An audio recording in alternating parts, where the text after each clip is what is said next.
What I can tell you just is be that clear, the Medicaid, is that affected? price relief for American families. What particular actions are you referring to that I'm would? referring to LHEAP right now. That's the low-income heating program, for example. We can talk about. There's no clarity, so I could refer to a lot of them. We don't know what they are specifically. Can you tell us that LHEAP, the LIHEAP, is not one of those affected? So you're asking a hypothetical based on programs that you can't even identify. I just identified. What I can tell Well, you just be is that clear, since you guys haven't identified, let's do it together, just for Americans at home. Medicaid, is that affected? I gave you a list of examples: Social Security, Medicare, welfare benefits, food stamps that will not be impacted by this federal pause. I can get you the full list after this briefing from the Office of Management and Budget. But I do want to address the cost cutting.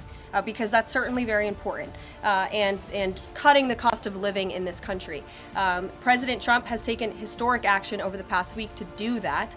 He actually signed a memorandum to deliver emergency price relief for American families, which took a number of actions. I can walk you through those. He also repealed many onerous Biden administration regulations. We know over the past 4 years, American households has been essentially taxed $55,000 in regulations from the previous administration. President Trump, with the swipe of his pen, rescinded those, which will ultimately put more money back in the pockets of the American people.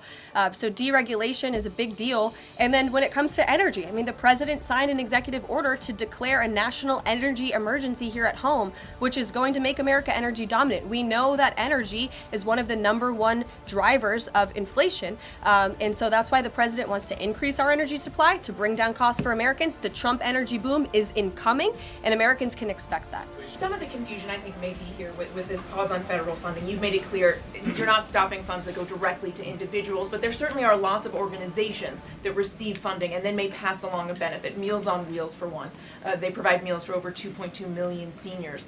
I have now been asked and answered this question 4 times. To individuals at home who receive direct assistance from the federal government, you will not be impacted by this federal freeze. In fact, OMB just sent out a memo to Capitol Hill with Q&A to clarify some of the questions and the answers that all of you are asking me right now. Again, direct assistance will not be impacted. I've been asked and answered about this OMB memo. There's many other topics of the day.